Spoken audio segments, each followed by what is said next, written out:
On July 7th, 2014, Israel began a massive assault on the Gaza Strip, Palestine. In the first week alone, Israel dropped over 400 tons of bombs, killing over 130 Palestinians. The majority were civilians and about half of them were women and children. By the time you're watching this, the number will be higher.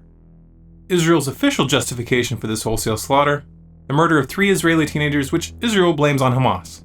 That's not the real reason. First of all, Israel has not produced one single piece of evidence implicating Hamas or even a Palestinian in the murders. And in fact, the evidence that we do have indicates that the murderers were Israeli. You see, on Tuesday, July 1st, the Jerusalem Post released the audio of the kidnapped teens' distress call to the police. And in that call, the kidnappers can be heard telling the boys to put their head down in Hebrew. According to the Jerusalem Post, prior to being leaked to the public, this audio was being held under a gag order by the Israeli government.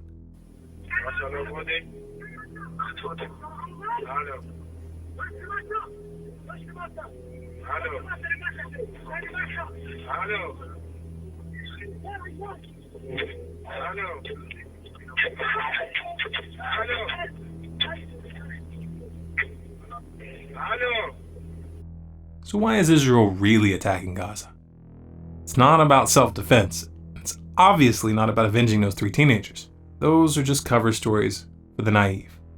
What this is really about is natural gas.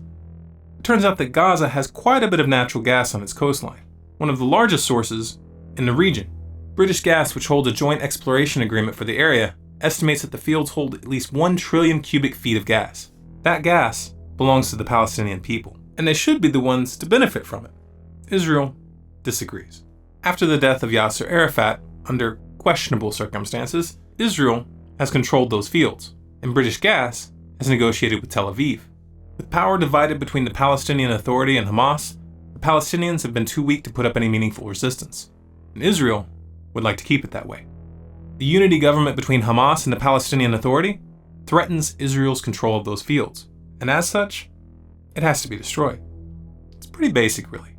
These are the motives of all wars: resources, territory, and power. You'll always come up with an excuse, and it's easy to fall for them if you don't do your research. But there's also a really easy way to avoid getting duped. Always stand against wars of aggression. Period. Make it a matter of principle, and the facts and morality will always end up being on your side. Speaking of morality, even if those teenagers had been killed by Hamas, what kind of psychopath thinks that this gives Israel the right to go and kill over 100 people who had nothing to do with it? We're talking about little kids here. Listen, I'm not going to show you the pictures of the dead or dying children in this video, but I've gone and looked at them. And as a father, it's almost unbearable to see something like that.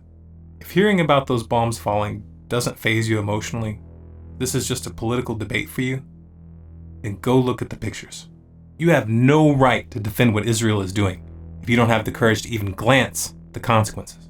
And anyone who would justify these crimes after seeing the civilian casualties should be ashamed of themselves.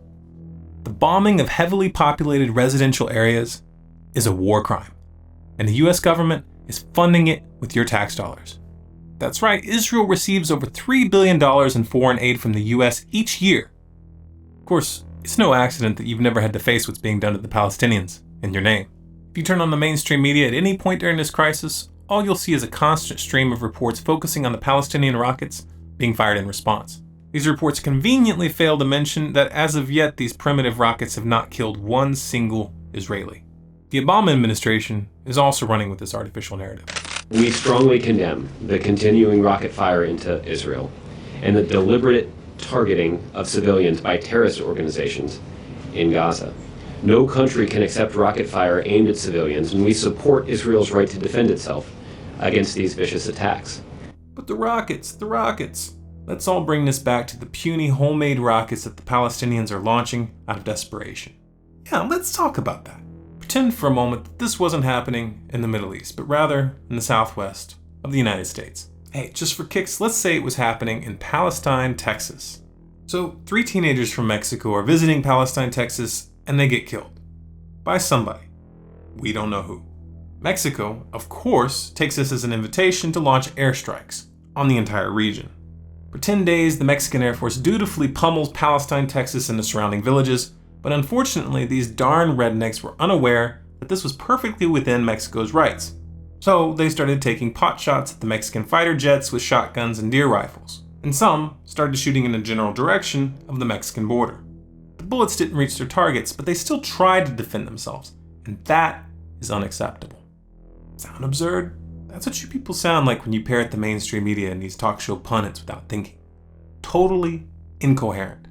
Israel isn't defending itself against the Palestinians any more than the Europeans were defending themselves against the natives of the Americas. Year after year, the Israelis have taken more Palestinian land, bulldozed more homes, set up new settlements, and systematically expelled the inhabitants. You can make up justifications or deny it all you want, but the maps don't lie. Of course, there are those who are actually okay with what these maps tell us. There are people who like to assert that Israel has the right to steal every inch of Palestinian land, because supposedly 1,500 or so years ago, their Jewish ancestors were expelled. They call this the right of return. Okay, let's run with that. Let's take the right of return as a given. Rights are an interesting topic. The thing about rights is that if a human right actually exists, then it would have to be universal to all of humanity. So what about the Palestinians' right of return? Don't you find it a bit odd that one of the primary stipulations that Israel always imposes upon the Palestinians during negotiations is that in order to reach a peace agreement, the Palestinians would have to accept that they have no right to return to the land that was taken from them over the past 50 years?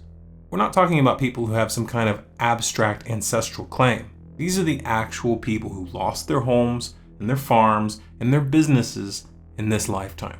So is the right of return an actual right or not? You can't have it both ways without exposing the dirty underbelly of this issue, which is that Zionism is a fundamentally racist and fascistic ideology. And no, Zionism is not inseparable from Judaism, and it has nothing to do with who you are genetically. You know, I used to say early on when I was a kid, I'd say, when I was a young senator, I'd say, if I were a Jew, I'd be a Zionist. I am a Zionist. You don't have to be a Jew to be a Zionist. So what can we do to help the Palestinians? You can start by actively engaging this debate everywhere it comes up. Don't avoid the conversation just to be polite. Women and children are being massacred right now in Gaza, and silence in the face of oppression is to take the side of the oppressors. It's time to start confronting those who support what Israel is doing right now. This isn't a matter of opinion or preference. To defend the use of the military against civilian populations is shameful, it's immoral, and it has consequences. A particular weight of responsibility sits on the shoulders of those in the so-called conservative churches in the US, because this is where the bulk of the support for Israel is found. It's up to you who see what's really going on to wake people up in your church. If the pastor in your church defends the bombardment of Gaza, or any war for that matter, you need to confront him. And if he doesn't respond when you confront him in private, you need to confront him publicly. If that sounds extreme to you, then go look at those pictures of the little kids who are on the receiving end of this. Seriously, go take a glimpse. But understand that the horror of seeing a photo of a dismembered child is nothing like what their parents are feeling. And to the people of Israel, you need to do some serious soul searching.